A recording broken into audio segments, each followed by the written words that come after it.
പ്രവാസ ലോകത്തെ വാർത്തകളും വിശേഷങ്ങളും അതുപോലെ മാറി മാറി വരുന്ന നിയമങ്ങളും നേരത്തെ അറിയാൻ ഈ ചാനൽ സബ്സ്ക്രൈബ് ചെയ്യൂ. അടുത്തുള്ള ബെല്ലൈക്കൺ എനേബിൾ ചെയ്യാൻ മറക്കേണ്ട. ഒമാൻ വാർത്തകളിലേക്ക് സ്വാഗതം. ഇന്ന് 2025 ഫെബ്രുവരി 19 ബുധൻ. പ്രധാന വാർത്തകൾ. ഒമാനിലെ നിരത്തുകളിൽ വാഹനങ്ങളുടെ എണ്ണം വർദ്ധിച്ചുവരുന്ന സാഹചര്യത്തിൽ ഗതാഗത സുരക്ഷാ നിയമങ്ങൾ കർശനമായി പാലിക്കേണ്ടത് അത്യാവശ്യമാണെന്ന് അധികൃതർ. ദേശീയ സ്ഥിതിവിവര കേന്ദ്രം റിപ്പോർട്ട് പ്രകാരം കഴിഞ്ഞ ഡിസംബറിൽ ഒമാനിലെ വാഹനങ്ങൾ 1,07,53,872 ആയി ഉയർന്നു. വാഹനങ്ങളുടെ എണ്ണം കൂടുമ്പോൾ അപകടനിരക്കും ഉയരുന്നതായി കണക്കുകൾ സൂചിപ്പിക്കുന്നു. മുൻവർഷങ്ങളെ അപേക്ഷിച്ച് അപകടങ്ങളിൽ 9% വർധനവ് രേഖപ്പെടുത്തി. ആധുനിക ഹൈവേകൾ, കാൽനടകൾ, പാലങ്ങൾ, നൂതന ഗതാഗത അടിസ്ഥാന സൗകര്യങ്ങൾ എന്നിവയുടെ വികസനം ഉൾപ്പെടെ റോഡ് സുരക്ഷ മെച്ചപ്പെടുത്തുന്നതിന് തുടർച്ചയായ ശ്രമങ്ങൾ ഉണ്ടായിട്ടും അപകടനിരക്കുയരുന്നത് ആശങ്കപ്പെടുത്തുന്നതാണ്.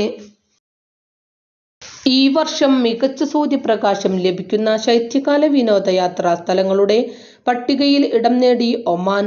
യുകെയിലെ പ്രമുഖ പത്രങ്ങളിലൊന്നായ ദി സൺഡേ ടൈംസിന്റെ റിപ്പോർട്ടിലാണ് 2025 ഏറ്റവും മികച്ച 29 സൂര്യപ്രകാശം ലഭിക്കുന്ന ശൈത്യകാല വിനോദയാത്രകളുടെ പട്ടികയിൽ സുൽത്താനേറ്റ് ഉൾപ്പെട്ടിരിക്കുന്നത്.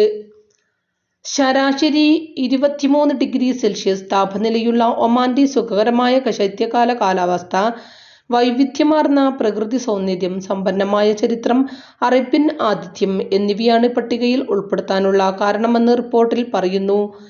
സാഹസികത ആഗ്രഹിക്കുന്നവർക്കും വിശ്രമപ്രേമികൾക്കും അനുയോജ്യമായ രാജ്യത്തിന്റെ വൈവിധ്യമാർന്ന ടൂറിസം സൗകര്യങ്ങളെ കുറിച്ചും ലേഖനത്തിൽ പറയുന്നു.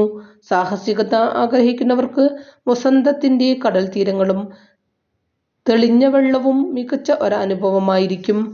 ഡൈവിംഗിനും ബോട്ട് ടൂറുകൾക്കും അനുയോജ്യമായ അന്തരീക്ഷമാണ് ഇത് നൽകുന്നത്.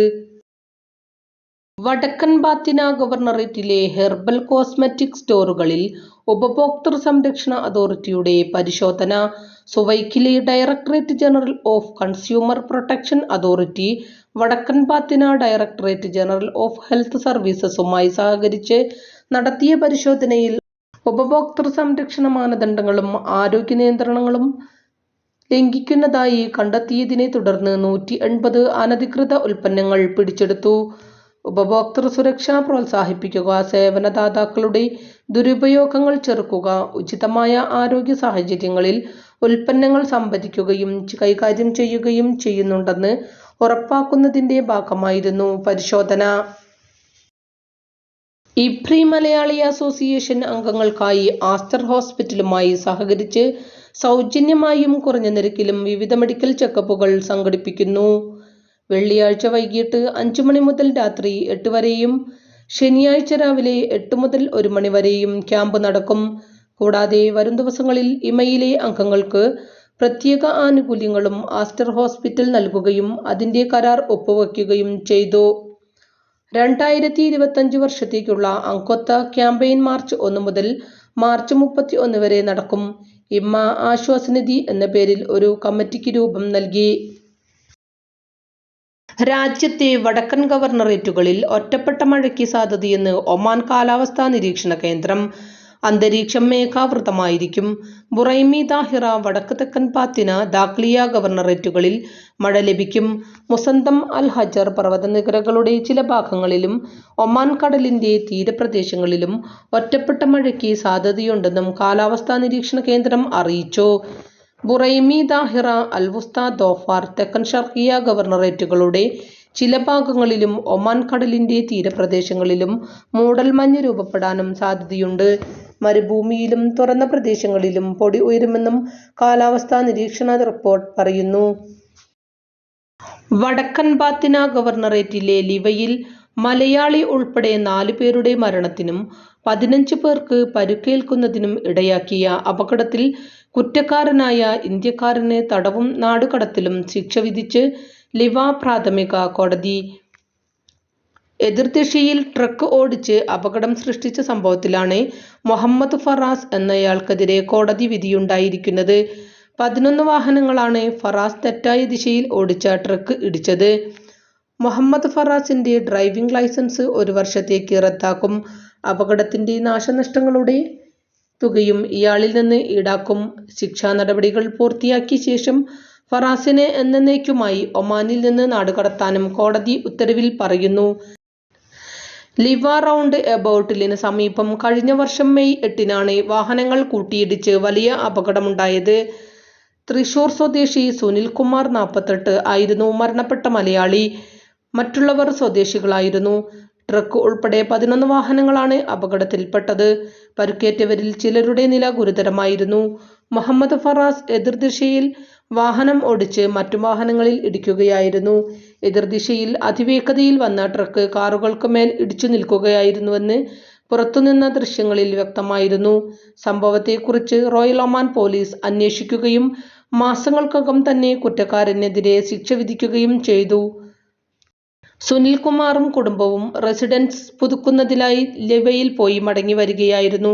അപകടത്തിൽപ്പെട്ടത് സുഹാറിലെ L&T കമ്പനിയിൽ അഡ്മിൻ മാനേജറായിരുന്നു. ഭാര്യ ജിജ സുനിൽകുമാർ, മക്കളായ നന്ദന സുനിൽ, മയൂരി സുനിൽ എന്നിവർ ചെറിയ പരിക്കുകളോടെ രക്ഷപ്പെടുകയായിരുന്നു. Thiruvananthapuram Muscat air India express യാത്രക്കാർക്ക് സമ്മാനിച്ചത് വ്യത്യസ്ത ദുരിതങ്ങൾ. രാവിലെ 8:45-ന് തിരുവനന്തപുരത്ത് നിന്ന് പുറപ്പെടേണ്ട വിമാനത്തിൽ പോകാൻ 3 മണിക്കൂർ മുമ്പ് പുലർച്ചെയോടെ തന്നെ വിമാനത്താവളത്തിൽ എത്തി നടപടികൾ പൂർത്തിയാക്കി കാത്തിരിക്കുമ്പോഴാണ് വിമാനം വൈകുമെന്ന അറിയിപ്പ് ലഭിച്ചത്.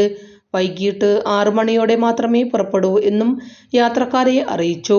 എന്നാൽ കുടുംബങ്ങളും കുട്ടികളും അടങ്ങുന്ന യാത്രക്കാർ ഇതോടെ ദുരിതത്തിലായി.